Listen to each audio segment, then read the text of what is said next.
Today I'm showing you how to make a simple toggle bracelet using Crystasi crystals and Sterling Elegance findings.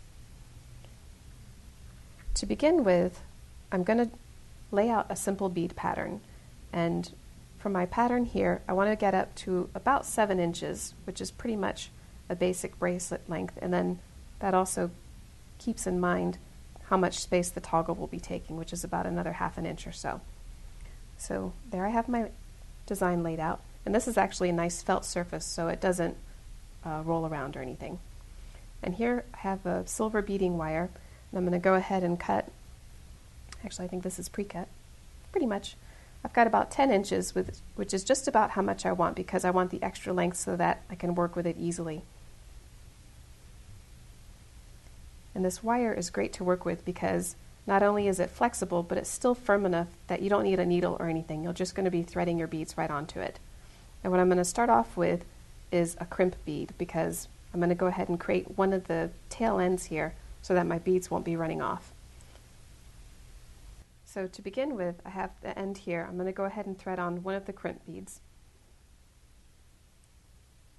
So thread that on first, and then go ahead and thread on your end clasp. And then you're going to take the wire back down through the crimp tube. So it's going to kind of form a loop here, you'll see in a moment. See how that is? The tail's coming out, and there you have it looped. So I'm going to push the crimp bead up towards the clasp, pretty close. And here I'm going to use the crimping pliers. These have 2 different holes on it. The first hole here, more towards the center of the tool that you see right there, is going to be where you want to press first. That's going to put a big dent into the crimp. And then the second hole, more towards the end here, is going to be the smoothing part. So I'm going to line this up first to the middle tube. You can see that.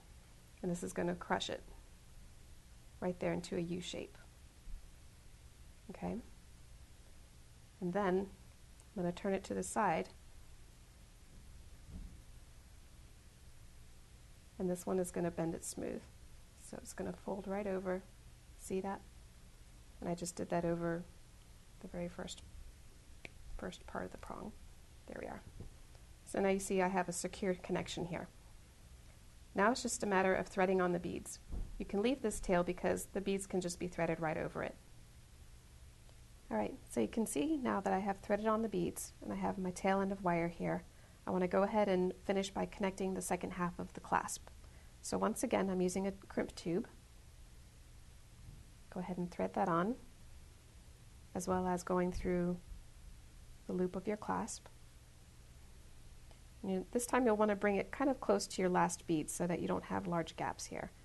And then bring the tail of the wire back down through the crimp and through another bead or 2 if you can to kind of conceal the end. And then you slowly pull the loop in.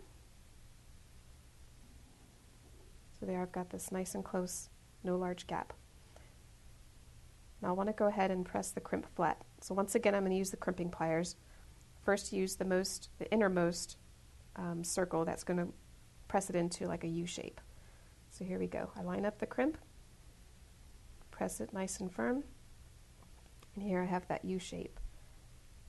And then I'm going to go in to the very beginning of the prong, press it again. It's going to make it a little bit tighter and flatter. So here we have the completed crimp, and the tail end here I'm just going to go ahead and get some cutters and trim as close as possible. There we are. And here's the completed bracelet. This particular one that I've made is just over 7 inches, I believe. Let me check. There we go. Actually, it's almost 7.5. Considering whenever that the clasp is closed, it'll be just about that, which is an average bracelet length. So obviously, if your wrist is a little bit smaller or a little bit larger, this is easy to adjust by either adding a few more beads or removing a few beads.